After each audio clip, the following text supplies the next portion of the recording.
I'm Jen Burson. I'm the founder of Generation PR, a full service, whatever you need. No, we don't. We niche down, but we are offering PR services, social media services, really only if you are part of our retainer clients, because PR is our bread and butter. Social media is sort of like a value add. So we offer those services for baby and kids, beauty and cosmetics, and health and wellness brands. And I am also the founder of the Profitable PR Pros Community Generation Academy. But I promised to chat about earning the respect and the attention of journalists and editors.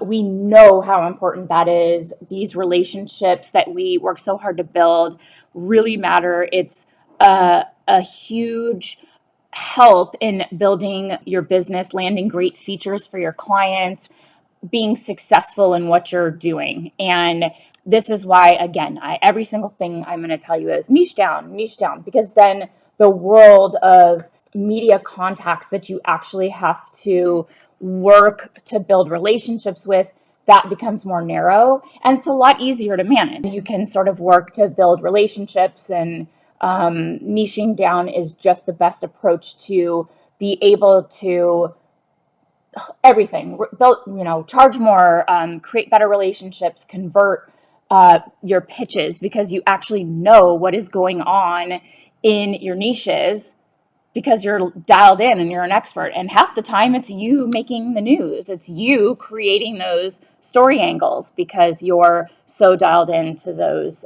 areas and those media outlets that you want to connect with. So, relationships matter.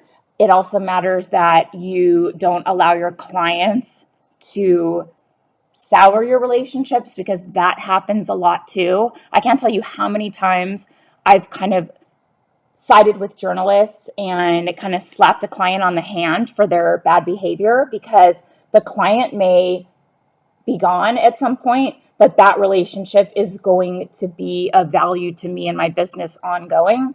So if clients miss interviews, or they're difficult, or they're asking us to change things that we know the media is going to say, I'm not changing that, or I'm not adding you to this story, we will say to the client, no, we can't do that, because we don't want to interfere with our relationships on their behalf if we know it's a losing proposition. So we guard those relationships very closely. So we want to help you create these relationships where you are known to the media as worthwhile to talk to, you're trustworthy, your pitches are on point.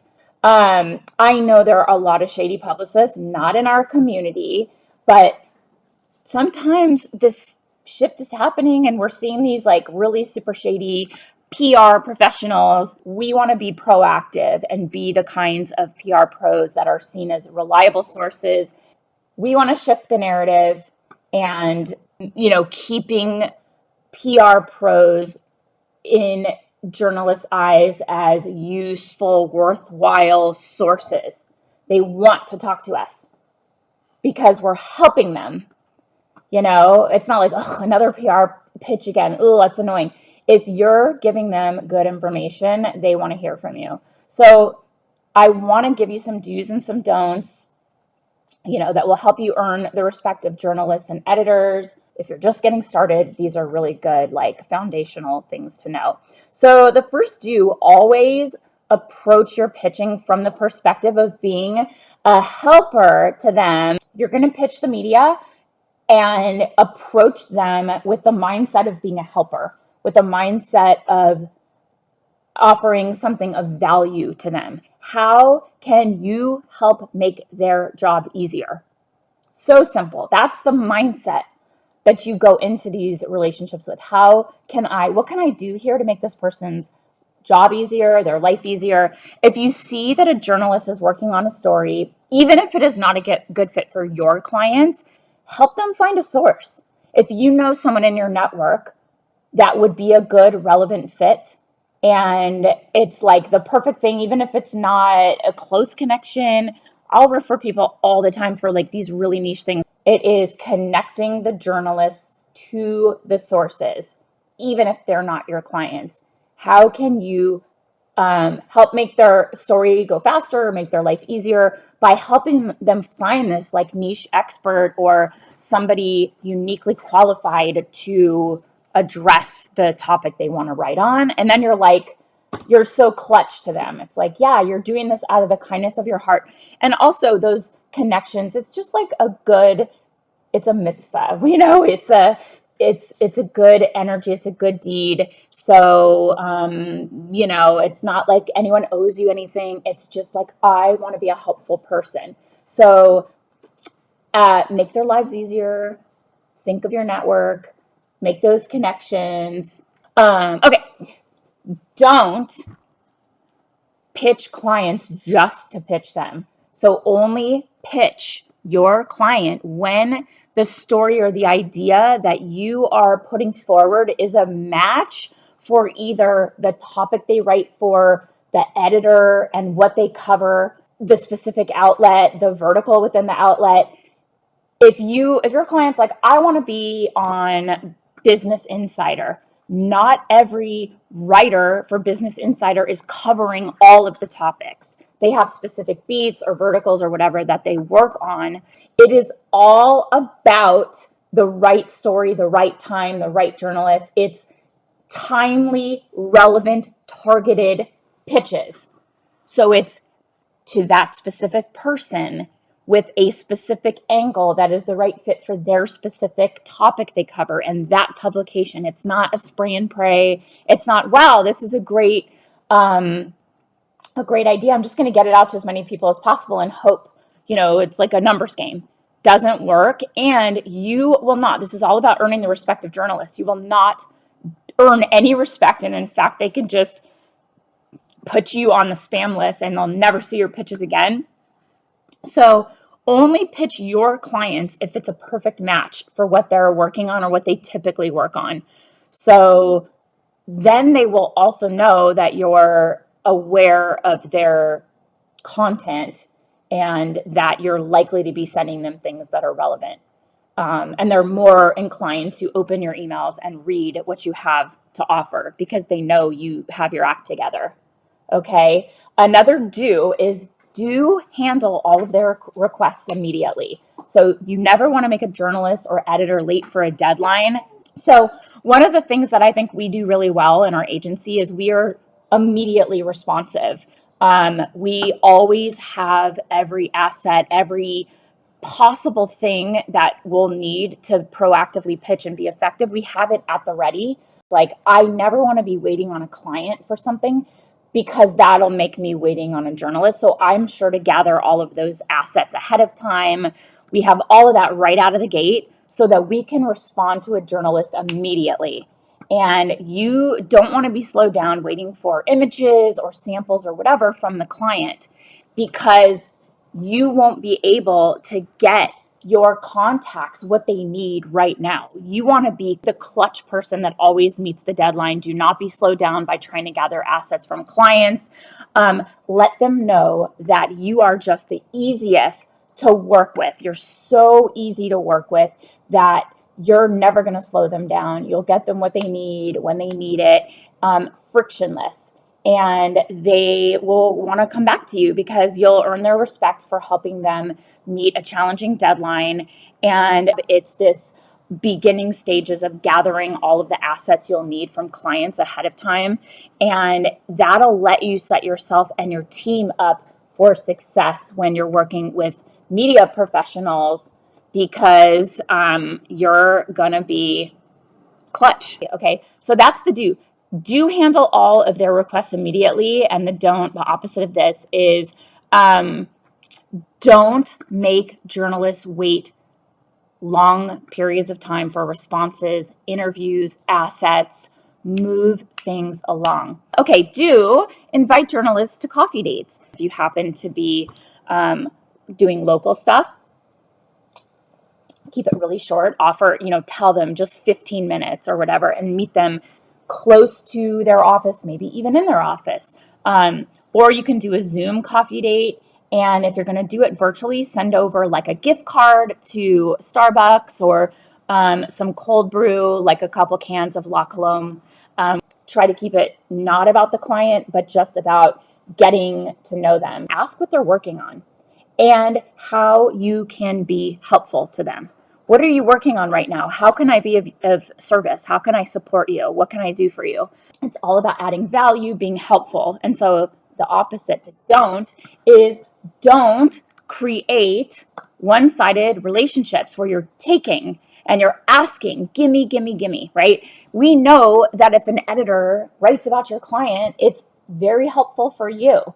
But what about this relationship can be of value and support to them? So go deeper. Try to actually get to know these professionals and form mutually beneficial relationships based on helping each other. And that starts with you helping them, obviously. So the do there is invite journalists to coffee dates, virtually or in person, try to form relationships. And the don't is do not create a relationship that's one-sided where you're just kind of like taking, helpful, value, give, and then ask for the get after you've been of service to them. Do tailor your pitches to earn respect and show yourself as trustworthy and that you have a timely, relevant, strategic, targeted pitch to just that person at that publication. Not saying that it's an exclusive, maybe if it's something you really want to get a deep feature for and you offer it as an exclusive. I think exclusives are sort of fewer and far between now that news happens so fast and there's so much content online. But the don't here is don't try to fit something in for a pitch that's just clearly not a good fit. So if they ask for something, sometimes they'll even say, I'm good on this area. We don't need this anymore. Or I'm only looking for XYZ. And you don't listen to that, that will annoy them. They will say, this is so annoying. I said specifically, don't send me information about XYZ because I'm already covered there. And this person sent that. You're going to annoy them. Okay. So listen to what they're asking for specifically and come up with something that is actually answering their query, that is actually giving them the information they're seeking. So simple, but some people just don't pay attention to it. Another do is do follow the journalist or the editor's communication preferences. So if they like to engage on social media or, maybe they want to be pitched in their DMs, like they'll put something in a story and say, send me a DM if you know someone.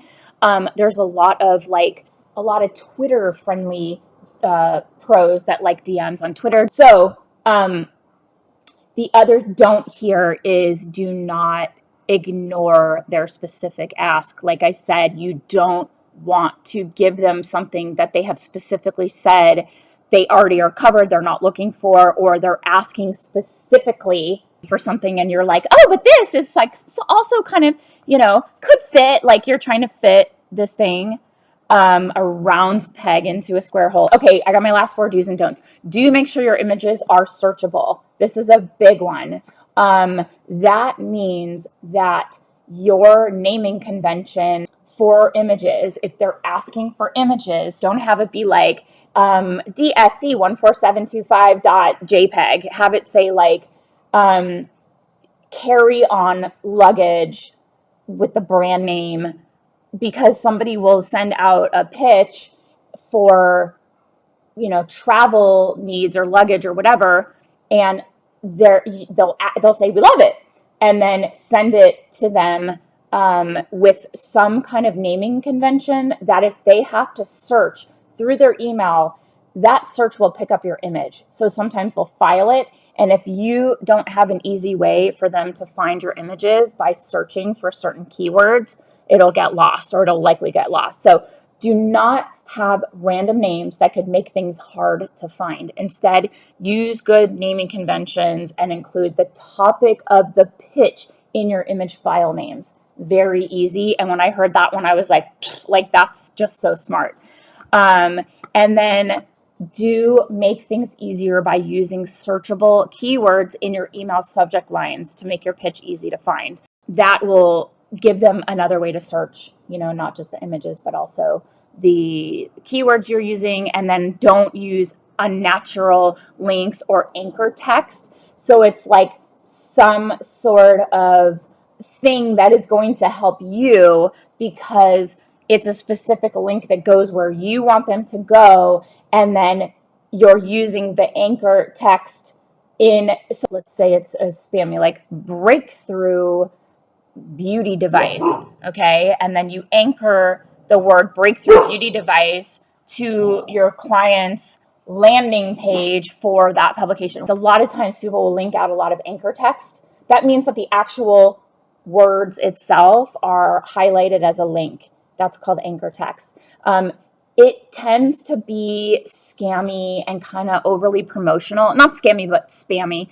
And it's rooted in sort of like, this is for me. I want you to go to this link. I want you to use this link. A lot of times we cannot drive people to exactly where we want them to go. That's the journalist's preference. And they're going to go where they're getting affiliate revenue, number one, or where there's the most complete and accurate information. So try to make sure that your email and all of the copy in there is rooted in being helpful by offering them a valuable source, creating an interesting story angle, and making sure they know it's just for them. A lot of editors use their inboxes as their libraries, and when they're writing a story, they'll search their email. Nothing gets you blackballed faster than anchor text, and it's seen as like self-serving, spammy. It's just like link, link, link, text, text, text. There, it's an SEO strategy. So they're hoping you copy and paste it into they're hoping the editor copies it and pastes it into their story. So now you get this great searchable keyword with the awesome anchor text connected to your link, and just look at that. And now look at this SEO value. We're not SEO firms. That's not what we do. So those are our 14 do's and don'ts. Thanks for being here. I'll see you soon. Take care.